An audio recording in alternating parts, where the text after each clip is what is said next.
VP political talk நேயர்களுக்கு உங்கள் பாரம்பரிய சித்த வைத்திய ஜோதிடர் உங்கள் நரேஸ்வரியன் அற்புதம் ஆனந்தம் மெய் என்பவர்களே.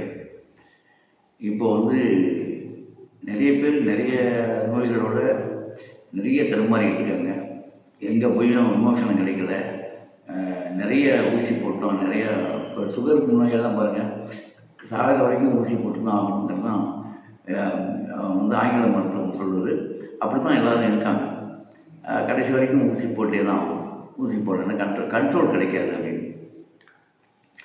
இப்படி நிறைய நோய்களுக்கு நம்முடைய பாரம்பரிய வைத்தியத்தையும் நம்ம மறந்துட்டோம். தமிழனாகி நம்மலாம் பாரம்பரிய வைத்தியத்தையும் மறந்துட்டோம். பிறப்புக்கு அப்புறம் எந்த நோய் ஏற்பட்டாலும் சரி, அதுக்கு ஒரு அற்புதமான வைத்தியம் நம்முடைய சித்த வைத்தியத்தில் இருக்குது அப்படின்னு. நீங்கள் பிறப்புக்கு அப்புறம் எல்லா நோயுமே சரி செய்ய முடியும் அப்படிங்கிறது நம்ம சித்த வைத்தியருடைய கூறு. அது எந்த விதமான சந்தேகமும் கிடையாது. அதனால் இப்போ நான் உங்களுக்கு சொல்ல வர்றது என்னென்னா, இப்போ சுகர் நோய் நோய்க்கு கண்ட்ரோல்டு மாத்திரை சாப்பிட்றீங்கள, அதுக்கு நீங்கள் என்ன செய்யலாம்னா, இப்போ சாப்பிட்டுட்டு ஒரு ஸ்பூன் வெந்தயத்தை எடுத்து வாயில் போட்டிங்கன்னா அது சுகர் கண்ட்ரோல் ஆகிடும். ஒரு ஸ்பூன் வெந்தயத்தை எடுத்து வாயில் போட்டு மென்று தண்ணி குடிச்சிடணும். 3 நேரமாக அது மாதிரி பண்ணிக்கலாம். 3 நாளைக்கு இது மாதிரி பண்ணிவிட்டு எங்கே சுகர் ஏறி இருக்கா இறங்கியிருக்கான்னு நீங்கள் செக் பண்ணிக்கணும். சரியா? இவ்வளோ தான் விஷயம். அதுக்காக சுகர் நோயாளிகள் கண்டதையும் சாப்பிட்டு நாங்கள் வெந்தயம் போட்டுக்கலாம்னு அந்த முடிவுக்கு போயிடக்கூடாது. நான் சராசரியாக சாப்பிடும்போது சுகருக்கு கூட இருக்குது சார், சுகர் நோயாளி நான் இருக்கேன்னா வெந்தயம் போட்டுக்கணும். வெந்தயம் கண்ட்ரோல் பண்ணணும். கொய்யா இலையில் டீ போட்டு கொய்யா இலையை வேக வச்சு அந்த தண்ணியை குடிங்க, கண்ட்ரோல் ஆகிடும். பாவக்காய் நிறைய சாப்பாடு சேர்க்கணும், சுகர் கண்ட்ரோல் ஆகும். இதுக்கு மேலே சுகர் கண்ட்ரோல் ஆகிறதுக்கு சுகர் 1000 மடங்கு கண்ட்ரோல் ஆகிடும். கட் பண்ணி போகும்.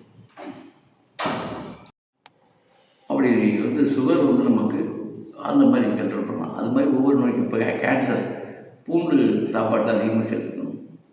இதெல்லாம் அதே மாதிரி பச்சை காய்கறிகள், பூண்டு பச்சை காய்கறிகள், இதில் இரவு தவிர பகல் நேரத்தில் சர்க்கரை வெள்ளிக்கிழங்கு இதெல்லாம் நீங்கள் பயன்படுத்தணும்.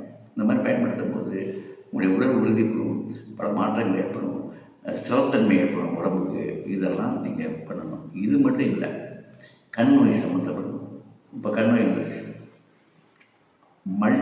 மல்லி சட்னி நிறைய சாப்பிடணும்.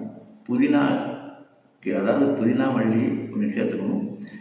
அதில் முக்கியமாக நீங்கள் சாப்பிட வேண்டியது கண்ணுக்கு என்ன சொல்லலாம், வைட்டமின் ஏ வேணும். முருங்கை இலைகள் நிறைய இருக்குது வைட்டமின் ஏ. பொன்னாங்கண்ணி கீரை கண்ணுக்கே உரித்தான கீரை. நந்தியாவட்டம் பூவை கண்ணில் நைட்டில் கட்டிக்கிட்டு தூங்கலாம். நந்தியாவட்ட இலையும் கூட கண்ணில் வச்சுட்டு தூங்கலாம். இதெல்லாம் சராசரியான வைத்தியங்கள். இதெல்லாம் யாரும் தெரியாது, உங்களுக்கு பண்ணுறதில்ல. இதெல்லாம் வெரி சிம்பிளாக செஞ்சுக்கலாம்.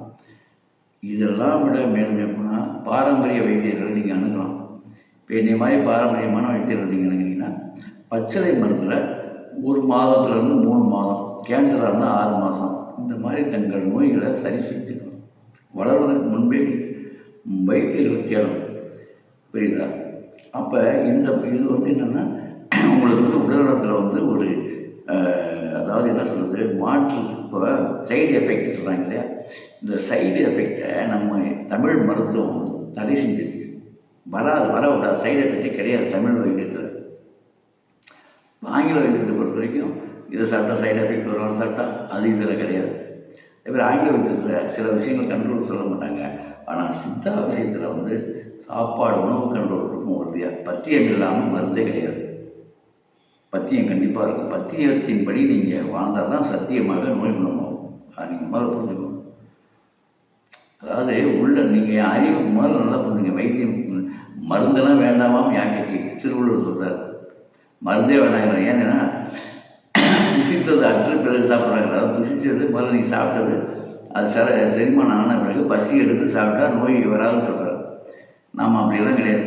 ஒரு நண்பன் வந்துட்டாங்கன்னா தெரிஞ்சவங்கள்ட்ட வாங்க டீ சாப்பிட்றோன்னா உடனே போய் டீ சாப்பிட்றது, இவன் அங்கிட்ட கூப்பிட்டா அங்கிட்ட போய் அதை சாப்பிட பிரியாணி 2 மணிக்கு பிரியாணி சாப்பிட வேண்டியது. இப்படி நம்ம நம்முடைய கலாச்சாரம், நம்முடைய இதெல்லாம் மாறி போச்சு. நிறைய நம்முடைய வே ஆஃப் ஸ்டைல் வேறு மாதிரி இருக்கும். அப்போ என்ன வேணாலும் எப்போ வேணாலும் சாப்பிடுவோம். ஆனால் அதனால தான் எப்போ வேணாலும் எப்படி வேணாலும் நோய் உங்களுக்கு வருது. என்ன வேணாலும் எப்போ வேணாலும் நாங்கள் சாப்பிடுவோம். அதே மாதிரி எப்போ வேணாலும் எப்படிப்பட்ட நோய் வேணாலும் வரும் நமக்கு அப்படிங்கிறது உண்மை. இதை நீங்கள் புரிஞ்சுக்கணும். அப்போ இந்த நோயிலிருந்து விடுபடணும் அப்படின்னா முதல்ல வந்து நிறைய விஷயங்களை நீங்கள் ஃபாலோ பண்ணணும். சாப்பாடு நீங்கள் எதை உள்ளே அனுப்புகிறீங்களோ அதுதான் நோயாக வரும். உள்ளே தாங்க விஷயமாக அடங்கியிருக்கு. உள்ளேன்னா என்ன தெரியுமா? உள்ள மனசு ரொம்ப கவலைப்பட்டாலும் நோய் வரும். சாப்பாடு சரிக்காமல் போயிட்டாலும் இல்லை தவறான சாப்பாட்டை உள்ள நீங்கள் அனுப்பித்தாலும் நோய் வரும். உள்ளே வந்து எல்லாமே நம்ம சுத்தமாக வச்சுக்கிட்டோம்னா சரி, அதுக்கு என்ன தெரியுமா சொல்கிறேன், பாதி நோய் குணமாகும். எதில் தெரியுமா? வயிறு சுத்தமாக, மழைக்குள்ள சுத்தமாகணும். மனம் கட்டினாலும் நோய் வரும். மனம் ஒழுங்காக போகாட்டி நோய் வரும். அப்போ மலத்தை முதல்ல வந்து டெய்லி நீங்கள் சாப்பிட்ற உணவு வெளியாகும். மலக்கட்டு வந்துட்டு, அதாவது சரியாக இன்றைக்கி போகலங்க நாளைக்கு போனேன் சேர்ந்து, இன்றைக்கி ஒரு நாள் 2ன்னு சொன்னாங்க. ஒரு நாளைக்கு நல்ல ஒரு ஆரோக்கியமான உடம்பு 2 வேளை மலம் கழிக்கணும். 3 வேளை அவன் சாப்பிட்டானா 2 வேளை மலம் கழிக்கணும். அப்படி கழிக்கிறானா கண்டிப்பாக பிற்காலத்தில் அவன் நோயாளியாக வருவான் என்பது நம்முடைய தமிழ் கூறும் சித்த வைத்திய களஞ்சியம் சொல்கிறது. இதுதான் படிப்படியாக நோயாக மாறும். அப்போ கசடுகள் அழுக்குகளை வயிற்றில் இருந்து அகற்றுவதனும் அதுக்கு அற்புதமான விஷயங்கள்லாம் இருக்குது. எங்கள்கிட்டயே வந்து பறிக்குதிரைன்னு மருந்தெல்லாம் இருக்குது. அது வந்து நம்முடைய சித்தா மருந்து. இதை சாப்பிட்டால உடம்ப இது வந்து மாதம் ஒருக்கா நம்ம சுத்தப்படுத்திக்கணும். நம்மளை 6 மாதத்துக்கு ஒருக்கா சுத்தப்படுத்தணும். 6 மாதம் வருஷத்துக்கு 2 முறையாக சுத்தப்படுத்தணுங்கிறது தான் சித்த மரபு. இப்போ இருக்க இந்த உணவு கலாச்சாரங்கள்லாம் மாதம் ஒருக்கா நீங்கள் சுத்தப்படுத்துறீங்கன்னா சில பேரெல்லாம் நிறைய புரோட்டீன் நிறைய. ஒரு காலத்துலலாம் இட்லி தோசையெல்லாம் தீபாவளி பொங்கல் தான் கிடைச்சது எங்களுக்கெல்லாம். நாங்கள் வளர்ந்த காலத்தில். இன்றைக்கி தினந்தோறும் வாழ்க்கையிலே ரெகுலர் பண்ணிட்டாங்க. இட்லி தோசையாக நாங்கள் தவறுன்னு சொல்கிறோம்.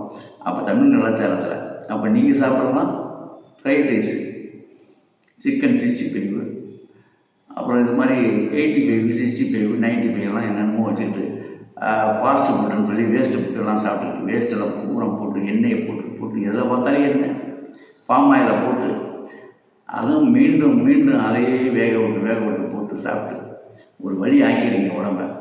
அப்போ உங்கள் உடம்பு கசடுகளை மாதம் ஒருக்கா கழுவணும். உள்ள மேலே மட்டும் நீங்கள் கழுவிட்டு போயிருங்க. உள்ளே யார் கழுவுறது? இப்படி ஏகப்பட்ட விஷயங்கள் இருக்குது சித்தா மருத்துவத்தில். இப்பவும் உங்களுக்கு நான் தெளிவுபடுத்துகிறேன். இந்த நம்முடைய சேனல் மூலமாக உங்களுக்கெல்லாம் ஒரு நன்மையாக சொல்லிக்கிறது என்னென்னா, எந்த பிரச்சனை இருந்தாலும் சரி தான், எந்த நோயாக இருந்தாலும் சரி தான், பிறந்ததுக்கு அப்புறம் வந்ததாக இருந்தால் 1000% அந்த நோயிலிருந்து சாதாரணமாக நான் வெளியே வந்துடலாம். அதுக்கு என்னோட வைத்தியம் நான் என்ன சொல்கிறேன் அப்படின்னா, பத்தியம் இருக்கணும் என்கிட்ட. இப்போ நான் ஒரு மருந்து உங்களுக்கு தரேன், என்கிட்ட வரீங்க. அதுக்கு நீங்கள் கொஞ்ச நாளைக்கு ஒரு 90 நாள், ஒரு 80 நாள், ஒரு 40 நாள் நீங்கள் நான் சொல்கிற மாதிரி சில விஷயங்களை சாப்பிட்டுட்டு இந்த மருந்தையும் மேற்கொண்டிங்கன்னா, அது சுகராக இருக்கட்டும், கேன்சராக இருக்கட்டும், ஹைட் சம்மந்தப்பட்டது, ஹார்ட் சம்மந்தப்பட்டது, குழந்தை இல்லாத பிரச்சனை, ஆண்மைத்தன்மை, அது எதுவாக இருந்தாலும் சரிதான்.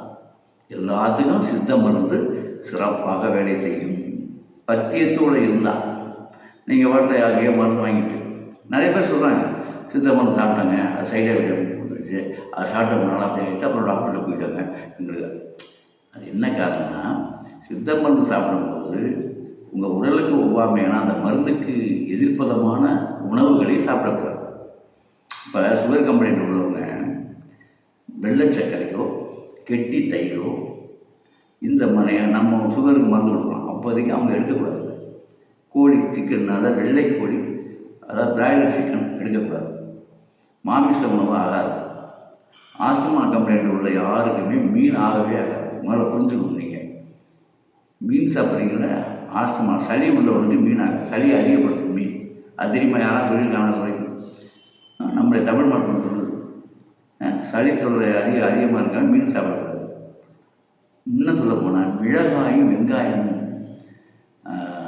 மருத்துவ ரீதியாக சில விஷயங்களுக்கு பயன்படுத்தணுமே தவிர உணவில் முழுமையாக நிறைய இன்றைக்கி மிளகாய் வெங்காயமும் பயன்படுத்தி கண்டிப்பாக நோயாளியாக மாறிவிடும். மிளகாய் வெங்காயம் தமிழுடைய கலாச்சாரம் என்ன தெரியுமா? மிளகு தான். மிளகாய் சீனாவிலேருந்து வந்தது. மிளகு தான் காரத்துக்கு. அதனால தமிழன் வந்து மிகுந்த ஞானியாக பெரிய அறிவாளியாக அந்த காலத்துலேருந்து இருந்தான். இந்த ஏன் மழுங்கி போச்சுன்னா நம்முடைய உணவு கலாச்சாரம் மாறிடுச்சு. அதனால் உடலும் மாறிவிட்டது. நீங்கள் காரம் வேணும்னா மிளகு தான் சேர்க்கணும். இதுதான் தமிழ் பண்பாடு. அது நிறைய இது மாதிரி நிறைய விஷயம் இருக்குது. அதே மாதிரி இந்த மிளகு, இஞ்சி இது ரெண்டும் நீங்கள் நல்லா பயன்படுத்தணும். இது தமிழுடைய கலாச்சாரம். இன்னும் சொல்ல போனால் காயாக மிளகாய் சைனாவிலேருந்து வந்துச்சு. அதை பார்த்தா அதனால தான் இதுக்கு ஒரு பேரை வச்சாங்க. இது மிளகு மாதிரி காரமாக இருக்கிறதுனால இதை மிளகு, நம்முடைய மிளகு மட்டும் இருக்குது, இது நீளமாக அப்படி காயானால மிளகாய் அப்படின்னு பேர் வச்சாங்க. அப்படி தான் அதுக்கு பேர் வந்தது மிளகாய். ஏன்னா மிளகுடைய அடிஷனல் அது. அதுக்கப்புறம் இதை மறந்துட்டாங்க. இது ஒரு பேருக்கு மருந்துக்கு பயன்படுகிற மாதிரி நம்ம நினச்சிட்டாங்க. நம்ம இயற்கையாகவே நம்முடைய முன்னோர்கள் மிளகு சாப்பிட்டு தான் வளர்ந்தாங்க. அதனால தான் உடலில் வந்து தசவாயுவை கண்ட்ரோல் பண்ணக்கூடிய ஆற்றலும் ஆயுளை அதிகப்படுத்தக்கூடிய ஆற்றலும் மிளகுக்கு உண்டு. 10 மிளகு எடுத்து பாக்கெட்டில் போட்டு போனால் பங்காளி வீட்டில் சாப்பிடலான்னு சொல்லுவாங்க. 10 மிளகு இருந்தாலும் பங்காளி வீட்டில் போய் சாப்பிடணும். நான் விஷம் வச்சா கூட விஷத்தை எடுக்கக்கூடிய அந்த பவர் அதுக்கு இருக்குது. விஷத்தை எடுக்கக்கூடிய பவர் மிளகுக்கு வந்து விஷத்தை எடுக்கிற பவர் இருக்குது. அந்த மாதிரி மிளகுக்கு இந்த மாதிரி நிறைய சொல்லலாம். சாதாரண உணவுகள் தான். ஆகவே என்பர்களே, இதிலேருந்து நீங்கள் என்ன புரிஞ்சுக்கிங்கன்னா, அதிகாலை எழுந்து திக்கணும்.